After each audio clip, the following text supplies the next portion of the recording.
ஆனா எங்களுக்கே தெரியாம எங்க பேரை 3 பேர் மிஸ்யூஸ் பண்ணி போயிருக்காங்க. எங்களோட ரிலேட்டிவ்னு சொல்லி அவங்க போயிருக்காங்க.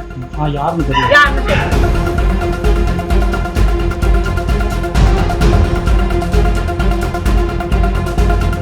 எனக்கு வந்து 20 லட்சம் ரூபாய் பணம் வேண்டாம்னு சொல்லி திருப்பி அனுப்பிட்டேங்க சார். நான் எப்படி அனுப்பிங்க? பேங்க் மூலியமா ஆர்டிஜிஎஸ் பண்ணி நான் லெட்டர் இன்ஃபார்ம் பண்ணி கொடுத்து என் விருப்பம் இல்லாமல் போட்டிருக்காங்கன்னு சொல்லி நான் திரும்பி மேனேஜருக்கு லெட்டர் கொடுத்து ரிட்டர்ன் பண்ணிட்டேன் சார்.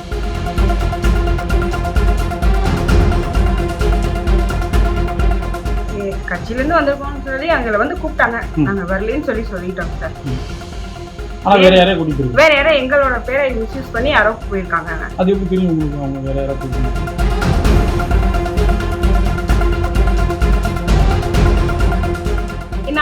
அவங்க எங்க கணவரோட அப்பா இருக்காரு, அவரோட அண்ணா எல்லாம் நாங்க இங்கதான் இருக்கோம். ஆனா எங்களுக்கே தெரியாம எங்க பேரை உபயோகப்படுத்திருக்காங்க தவறான முறையில.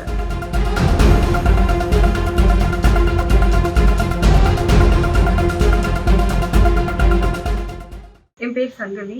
என்னோட கணவர் வந்து பேர் ரமேஷ். அவர் வந்து போன மாசம் வந்து கூட்ட நெரிசல்ல விஜய் மீட்டிங்க்கு போய் இறந்துட்டாருங்க சார். அவர் இறந்துட்டாரு. அவர் இறந்ததுக்காக ஆறுதல் தெரிவிக்க சொல்லியிருந்தாங்க.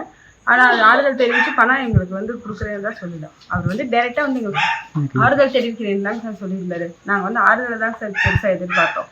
எங்களுக்கு வந்து பணம் பெருசு கிடையாது. நாங்கள் இந்த மாதிரி கூட்டத்துக்கு இன்னைக்கு போகலை. அவங்க கூப்பிட்டுருந்தாங்க, நாங்கள் போகலை. ஆனால் எங்களுக்கே தெரியாமல் எங்கள் பேரை 3 பேர் மிஸ்யூஸ் பண்ணி போயிருக்காங்க. எங்களோட ரிலேட்டிவ்னு சொல்லி அவங்க போயிருக்காங்க. யாருன்னு தெரியல. எங்களுக்கு அவங்களுக்கும் ஆக்சுவலாக நாங்கள் யாரையுமே அனுப்பல. ஆனால் எங்களோட பேரை அவங்க வந்து தவறாக உபயோகப்படுத்தியிருக்காங்க 3 பேர். நாங்கள் வந்து ஆறுதலை தான் பெருசாக எடுத்தோம். நாங்கள் ரொம்ப மன உளைச்சல் காலாக்கி இருக்காங்க சார் இன்னைக்கு என்ன. அதனால நான் வந்து ஆறுதல் தான் எனக்கு பெருசாக எதிர்பார்க்கணும் சார். நான் பணத்தை வந்து எதிர்பார்க்கல. பணத்தினால வந்து என் உயிரை, எங்கள் கணவனோட உயிரை வந்து யாராவது திருப்பி கொடுக்க முடியாது. சார் இந்த மாதிரி தகவல் எனக்கு வந்துச்சு. என் பேரை மிஸ்யூஸ் பண்ணி போயிருக்காங்க தகவல் தெரிஞ்சோடனே நான் போய் பணத்தை ரிட்டர்ன் பண்ணிட்டு வந்துட்டேன். பேங்க்ல 20 லட்சம் பணம் போட்டிருந்தாங்க. ஆனா வந்து அவர் நேர்ல வந்து எங்களுக்கு ஆறுதல் தெரிவிச்சு போடுறதான் முதல்ல சொல்லியிருந்தாங்க. அதனால நாங்க அதை பெருசா எடுத்துக்கல. ஆனா 20 லட்சம் பணம் போட்டப்ப சொல்லவும் இல்லை, அவங்க போட்டுட்டாங்க. இன்னைக்கு அவர் நேர்ல வருவாருன்னு எதிர்பார்த்தா அவர் வரல.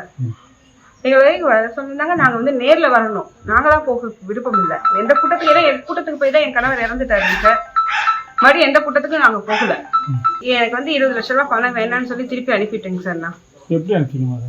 பேங்க் மூலியமா ஆர்டிஜிஎஸ் பண்ணி நான் லெட்டர் இன்ஃபார்ம் பண்ணி கொடுத்து என் விருப்பம் இல்லாமல் போட்டிருக்காங்கன்னு சொல்லி நான் திரும்பி மேனேஜருக்கு லெட்டர் கொடுத்து ரிட்டர்ன் பண்ணிட்டேங்க சார். இப்போ இன்னைக்கு போய் சந்திச்சு நீங்க என்ன கருதுறீங்க? இப்போ இத்தனை நாள் ஆச்சு. யார் கூட்டிட்டு போனது யாருன்னு தெரியாது. அப்போ கட்சியில இருந்து வந்திருக்கோம்னு சொல்லி அங்க வந்து கூப்பிட்டாங்க. நாங்க வரலன்னு சொல்லி சொல்லிட்டோங்க சார். வேற யாரோ எங்களோட பேரை மிஸ்யூஸ் பண்ணி யாரோ போயிருக்காங்க. அது எப்படி தெரியும் உங்களுக்கு? அவங்க வேற யாரோ போயிருக்காங்க. அதாவது டிவில போட்டுருக்காங்க. யார் யார் குடும்பத்தை வந்திருக்காங்கன்னு சொல்லி டிவில போட்டிருக்காங்க. அந்த ரிலேட்டிவ் வந்து எங்களுக்கு தெரிஞ்சவங்க தான், போனவங்க தான். ஆனா அவங்களுக்கு எங்களுக்கு ஃபேமிலி இஷ்யூஸ் இருக்கு. அவங்க வந்து போனதை வந்து எதுவும் இன்ஃபார்மும் பண்ணல, எதுவும் பண்ணல. இவங்க பாட்டுக்கு போயிருக்காங்க. அவங்களும் இவங்களை கூட்டு போடணும்னு யாரும் சொல்லவும் இல்லை. எங்களுக்கு இன்னொருத்தவங்க மூலியமா தான் தகவல் தெரிஞ்சிச்சு. டிவியில பார்த்தவங்க எங்களுக்கு இன்ஃபார்ம் பண்ணவும் தாங்க சார் எனக்கு தெரிஞ்சுது. இல்லைன்னா தெரிஞ்சிருக்காது. அவங்க போனது எனக்கு இன்னைக்கு மதியானம் தான் தெரியும், இந்த மாதிரி அவங்க அங்கே போயிருக்காங்க அப்படின்னு. எங்களோட பர்மிஷன் இல்லாமல் எங்கள் பேரை வந்து தப்பாக உபயோகப்படுத்தி எங்களை ரொம்ப மன உளைச்சலுக்கு ஆளாக்கியிருக்காங்க சார். ஒண்ணு இவங்க போக சொல்லியிருக்கோம். எங்க கணவரோட அப்பா இருக்காரு, அவரோட அண்ணா எல்லாம் நாங்க இங்கதான் இருக்கோம். ஆனா எங்களுக்கே தெரியாம எங்க பேரை உபயோகப்படுத்திருக்காங்க தவறான முறையில. அதுதான் சார் என்ன மன உளைச்சலுக்கு ஆளாக்கிட்டாங்க. நான் வரலைங்கிறப்ப அந்த தெரியாம 3 பேர் எப்படி சார் போனாங்க? எனக்கே அது தெரியாது இல்லைங்க சார். எனக்கு மீறி அவங்க எப்படி போறாங்க? ஒண்ணு அவங்களால இன்ஃபார்ம் பண்ணிருக்கணும், இந்த மாதிரி உங்க குடும்பத்தை சேர்ந்தவங்க கூட்டு போயிருக்கோம். ஆனா எங்களுக்கு அவங்களுக்குமே ஃபேமிலி ப்ராப்ளம் இருக்கு. அப்படிங்கிறப்ப அவங்கள எதுக்கு கூட்டிட்டு போனவங்க? ராயனூரை சேர்ந்தவங்க தான் சார். எங்க வீட்டுக்காரோட அக்கா தான் அவங்க. அக்கா வீட்டுக்கார போயிருக்காங்க, எங்க சித்தப்பா. ஆனா அவங்களுக்கு எங்களுக்கு ஃபேமிலி ப்ராப்ளம் இருக்கு. அவங்க கூட்டி போனது உங்களுக்கு எங்களுக்கு தெரியாது, இன்ஃபார்ம் பண்ணல. அவங்க டிவியில பார்த்து உள்ளூர்காரங்க சொல்லிதான் எனக்கு தெரியும். அது வரைக்கும் தெரியாது. காலையில கடைக்கு போயிருக்காங்க அம்மா, அவங்க கிட்ட சொல்லியிருக்காங்க. அவங்க வீட்டு சொந்தவங்க போயிருக்காங்க. ஏன் நீங்க போகலையான்னு கேட்டவங்க எங்களுக்கு தெரியும். அது வரைக்கும் எங்களுக்கு போனதே தெரியாது.